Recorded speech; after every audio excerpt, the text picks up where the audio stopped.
this took me like 30 years to figure out, and I figured it out on this tour. You're more than you think you are. And that's extremely helpful to people, especially people who are struggling, because they think, oh my God, life is so difficult. I don't know if I can stand this. There must be something wrong with me. Does anybody else feel this way? And you can say, yes, everyone feels that way at some time. But that's, and it is as bad as you think, but you're more than you think you are. And the thing that's cool about that is all the clinical evidence shows it works. And not only that, that's actually how you learn in life. If you're sufficiently courageous and forthright and honest, let's say, in your approach, and you don't shy away, what you'll find is that there's something within you that will respond to the challenge of suffering with the development of ability that will transcend the suffering. So the pessimism is, yeah, well, life is rife with problems at every level. But the upside is, if you turn and confront that voluntarily, that you'll find something in yourself that can develop and master that. And so the optimism is nested in the pessimism.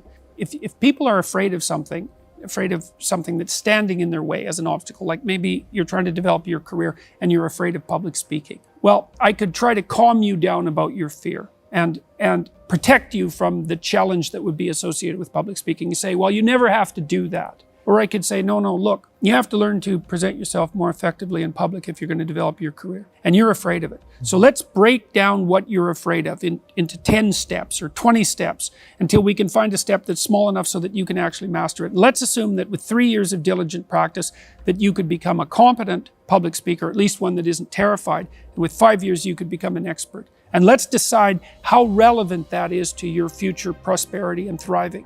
And then let's assume that if you break it down properly and take it on step by step in this incremental way that we discussed, that you'll actually master every single bit of it. If you can read and think and communicate, you are absolutely 100% unstoppable. And that's another thing that's so interesting about humanities education that's at the core of the university. It's like there's nothing more economically valuable than teaching people how to articulate themselves and communicate, because they can identify problems, they can formulate solutions, they can negotiate to consensus, they can negotiate on their own behalf or on the behalf of others. It's like there's absolutely no downside to it, except that there's responsibility that goes along with it. But it doesn't matter, because there's no escape from responsibility.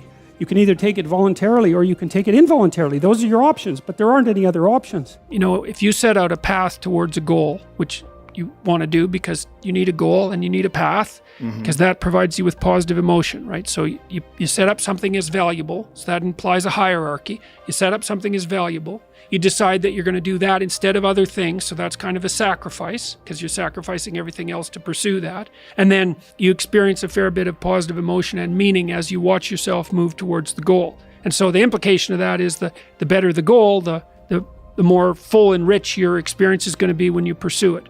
What you'll find is that as you move towards the goal, there are certain things that you have to accomplish that frighten you. You know, maybe you have to learn to be a better speaker, a better writer, a better thinker, or you have to be better to people around you, or you have to learn some new skills and you're afraid of that. Whatever, because it's going to stretch you if you pursue a goal, and so that'll put you up against challenges. Why do you want to challenge? Because that's what you're built for. That's what you're built for. You're built to take on a maximal load, right? Because that's what strengthens you, and you need to be strong because life is extraordinarily difficult, and because the evil king is always whittling away at the structure of the state, and you have to be awake and sharp to stop that from happening, so that you don't become corrupt, and so that your family doesn't become corrupt, and so that your state doesn't have to become corrupt. You have to have your eyes open and your wits sharp and your words at the ready, and you have to be educated, and you have to know about your history, and you have to know how to think, and you have to know how to read, and you have to know how to speak, and you have to know how to aim, and you have to be willing to hoist the troubles of the world up on your shoulders, despite the fact that life is a tragedy tainted by malevolence. At every level of existence, there's something about the human spirit that can thrive under precisely those conditions if we allow that to occur, because as difficult as life is and as horrible as we are, our capacity to deal with that catastrophe and to transcend that malevolent spirit is more powerful than that reality itself. And that's the fundamental issue. As catastrophic as life is, and as malevolent as people can be, and that's malevolent beyond belief, fundamentally. A person has in spirit the nobility to set that right and to defeat evil. And that more than that, and that The antidote to the catastrophe of life and the suffering of life and the tragedy of life that can drive you down and destroy you is to take on exactly that responsibility and to say, well, there's plenty of work to be done, and isn't that terrible? And there isn't anything so bad that we can't make it worse, and certainly try very hard to do so. But I have it within me to decide that I'm going to stand up against that. I'm going to strive to make the world a better place.